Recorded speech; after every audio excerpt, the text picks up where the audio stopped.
জল তাহলে দিবেন নাকি? জল দেওয়াই খায়।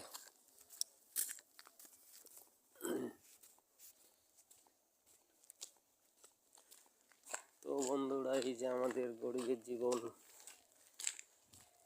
ঘাড়ে হচ্ছে কাজের যন্ত্র, কি করব।